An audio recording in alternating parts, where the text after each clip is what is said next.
and I would like to talk to you about something that gets asked over and over and over again if you're a business owner, and that is the topic of niching. So whether you say niche as the Americans do or niche as we do here in Australia, it's the same thing. And I get this question a lot wherever I go. I've been in this business now for 11 years, and I've been mentoring and coaching other hypnotherapists for a very long time now, and this is a common question. So I have addressed this quite a bit, but I'm going to address it again because it keeps coming back at me. If you want to know about any topic at all you need to do is go to my YouTube site and subscribe there and put in that topic, and I'm sure you're going to find a video on it because I probably would have spoken about it already. So if you're watching this live, put a comment there so that I can see that you're watching it, and I would love to answer any questions that you've got. If you're watching this as a replay, if you can just put the word replay, that would be awesome. Okay, so the first question is, should I niche? I get this all the time.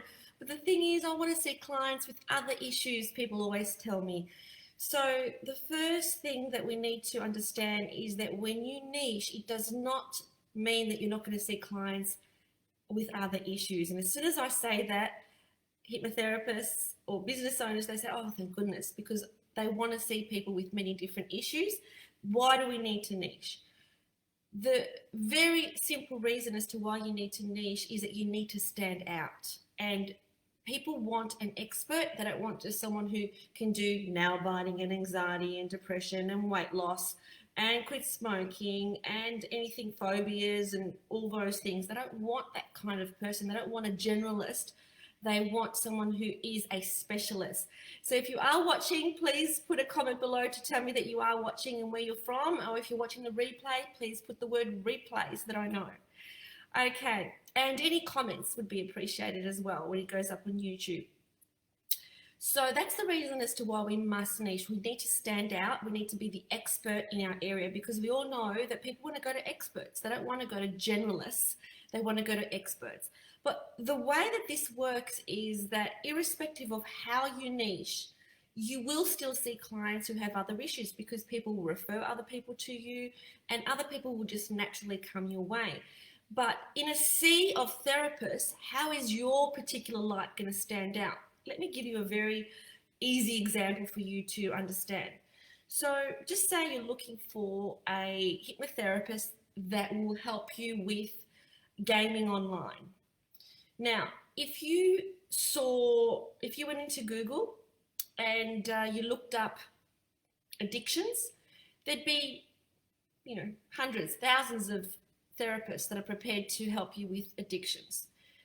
But if you saw someone who said, my specialty is helping online gamers, who do you think you would go to? Would you go to someone who says, I do addictions and I do quit smoking and I do weight loss and I do nail biting and I do phobias and I do this, that?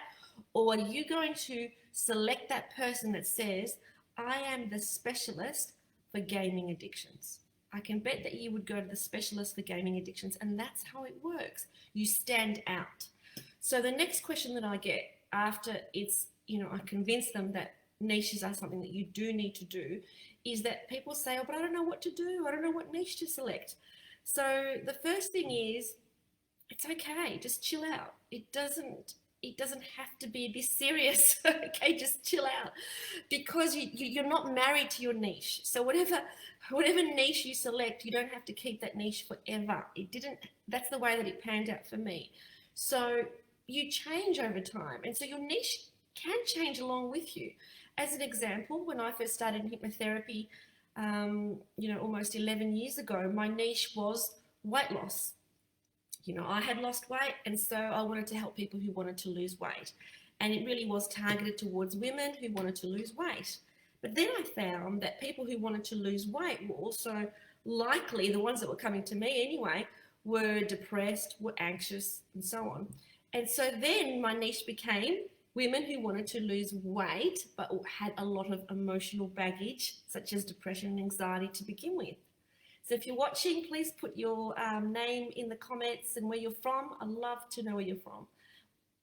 So then what I found was that after niching that particular group, people that were suffering from depression just would come to me because that was my absolute specialty.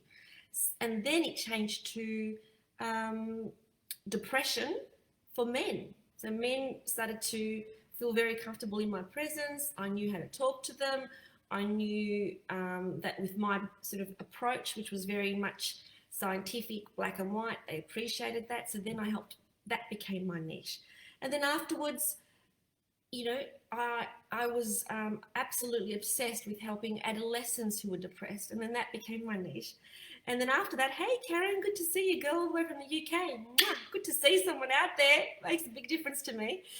And so wherever you're from, put where you're from in the comments, or if you're seeing a replay, put the word replay. If you're watching this on YouTube, if you could put a comment, that would be great. And if you could subscribe as well. And so then after that, after adolescent depression, my niche became very much helping hypnotherapists to create the business of their dreams. And that has remained my niche. So you can see over the span of a decade, my niche has transformed and changed according to who I preferred to see at the time. And it really is about that, because the clients that you see have to be the ones that give you joy. And so never think of a niche as the niche that will make you more money.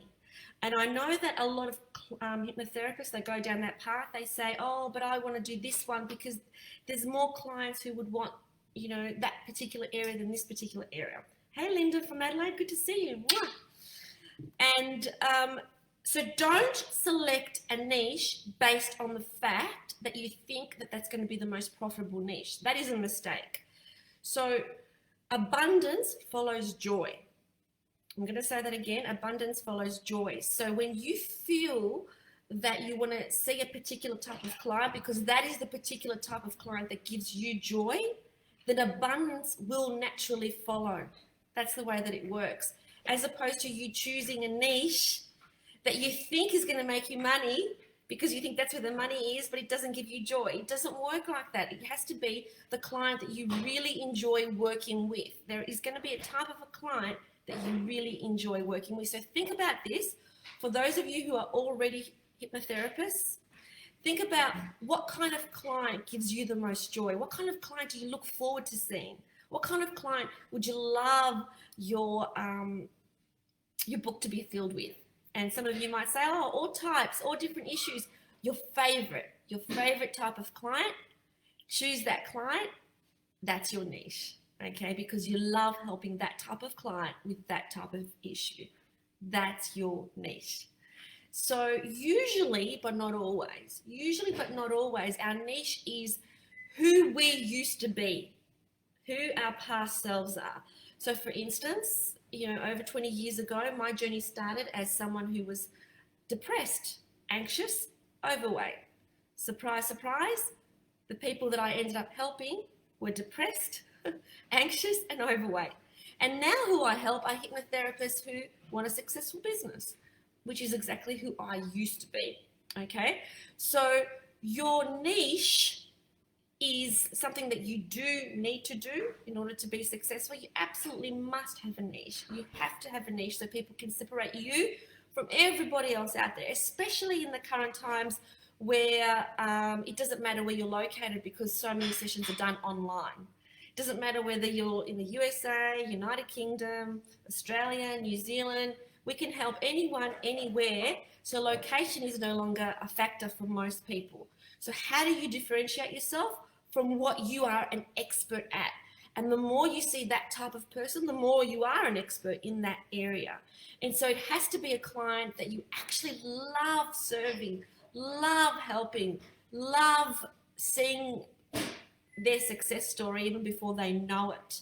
That is your niche, okay? And so what is a niche? A niche is where you're solving one problem and you have to be specific. So when you say that I help people to stop drinking, that's not a niche because of course you help people. Who else are you going to help?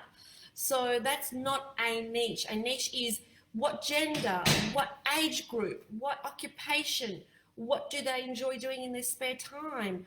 What are all the things about them that make them unique? That is your niche. Okay, so you are solving one problem.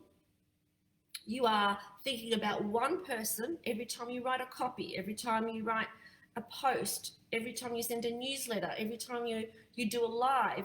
You're actually speaking to that person, so that person feels as if you're talking to them. So that person feels like, oh my God, this therapist knows me. They really understand me. They really know me. And then they will gravitate towards you. So to niche or not to niche? The answer is yes, you must in order to stand out. But don't get caught up in, oh, well, what about if it's the wrong decision? It can't be the wrong decision, because whatever decision you make is the decision that's going to take you to your next step in the journey. You don't have to have the same niche for your entire journey. You don't have to. I didn't. And so you don't have to either. You can change it as time goes on. So every time you create a new niche, you might have a new landing page. It doesn't matter. You're not committed to having that same niche for your entire journey. And the third principle is make sure that you select the niche that gives you the most joy, not the niche that you think gives you the most money. It doesn't work like that. And when you serve that client that gives you the most joy, then abundance will follow. It always, always does. When you follow your heart, when you follow joy, when you choose joy, abundance just naturally follows. It's the way the universe works. If you have any questions about your hypnotherapy journey, any questions about, what you should do next, just drop me a line down below and I'm happy to give you a live on whatever topic that you like. If you found this video useful, and if you are on YouTube, if you can just put a comment below and press like and subscribe to my YouTube channel, I would really appreciate it. So have an awesome day. See you later. Mwah.